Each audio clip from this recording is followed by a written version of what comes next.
Ya. Assalamualaikum warahmatullahi wabarakatuh. Kami dari kelompok 6 akan menjelaskan tentang sistem informasi geografis. Perkenalan dari sebelah kanan saya. Perkenalkan, nama saya William Siahaan. Di sebelah kiri saya.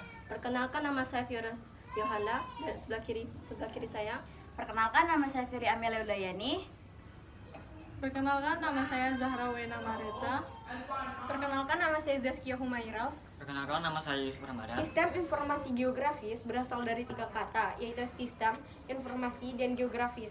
Dari ketiganya, dapat dipahami bahwa sistem informasi geografis adalah penggunaan sistem berisi informasi mengenai kondisi bumi dalam sudut pandang ruangan. Sebelumnya, apakah kalian sudah pernah mempelajari pengindaran jauh? Pengindaraan jauh dan sistem informasi geografis tidak bisa dipisahkan. SIG merupakan sistem khusus untuk mengelola database yang berisi data referensi geografis dan memiliki informasi spesial.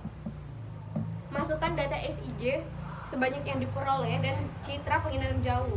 Semua informasi itu diproses dengan menggunakan komputer yang kemudian dapat dikombinasikan menjadi informasi yang diinginkan.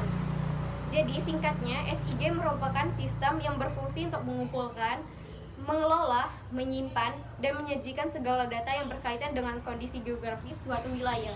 Tahap kedua adalah tahap pengolahan. Setelah kita mengumpulkan semua data-data dari berbagai sumber dan data tersebut sudah kita input pada SIG, barulah kita memulai tahap pengolahan data. Tahap pengolahan data ini meliputi manipulasi dan analisis data, seperti membuat basis data baru, menghapus basis data, mengedit data, mengisi dan menyisikan data ke dalam tabel. Tahap ketiga atau tahap terakhir ada tahap keluaran atau tahap output. Kalau peta bumi kalian sudah selesai, maka kalian bisa langsung menyajikannya. Penyajian data SIG dapat dilakukan dalam 3 bentuk, yaitu hard copy, soft copy, dan dalam bentuk elektronik atau bentuk biner. Analisis data sistem informasi geografis. 1. Analisis klarifikasi. Analisis ini terdiri dari 5 bagian, yaitu 1. Analisis klarifikasi, 2. Analisis overlay, 3. Analisis networking, 4. Analisis buffering. 1. Pengertian analisis klarifikasi adalah suatu proses pengelompokan data ke ruangan spesial. Contohnya dalam klarifikasi pengolahan, pemukiman, lahan dan pertanian serta perkebunan. 2. Analisis overlay.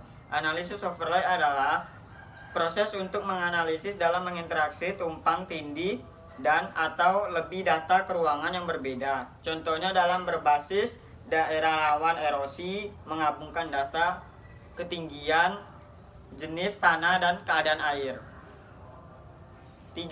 Analisis network. Analisis ini bertitik tolak pada jaringan, terdiri dari garis-garis dan titik-titik yang saling terhubung. 4. Analisis buffering. Analisis ini menghasilkan penjaga berbentuk lingkaran atau poligon yang meliputi suatu proyek atau objek sebagai pusatnya. Oke teman-teman, apakah kalian sudah mengetahui tahapan-tahapan tentang sistem informasi geografis? Belum. Yang pertama, tahapan masukan atau juga bisa disebut input. Tahapan pertama dalam tahapan kerja sistem informasi geografis adalah tahapan masukan atau input. Tahapan input ini terdiri dari sumber data dan proses memasukkan data. Yang pertama adalah sumber data, yang kedua proses permasukan data. Fungsi informasi geografis, diantaranya banyak manfaatnya. Sistem informasi geografis untuk investasi sumber daya alam, SIG untuk perencanaan pembangunan, SIG untuk perencanaan ruang, SIG untuk perencanaan transportasi, dan mitigasi bencana. Yuk pelajari lebih lanjut SIG. Komponen-komponen sistem informasi geografis. Sistem informasi geografis dibentuk oleh komponen-komponen yang saling terkait. Terdapat 3 komponen penting dalam sistem informasi geografis, yaitu 1. Perangkat keras atau hardware.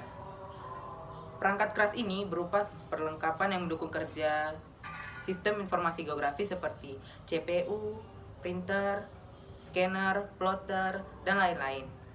Contohnya CPU, Central Processor Unit, merupakan perangkat utama komputer untuk pemrosesan semua instruksi dan program. VDU, Visual Display Unit, merupakan komponen yang digunakan sebagai layar monitor untuk menampilkan hasil pemrosesan CPU. Ada juga disk drive, bagian CPU untuk menghidupkan suatu program. Tape drive, bagian dari CPU yang menyimpan data dari hasil pemrosesan.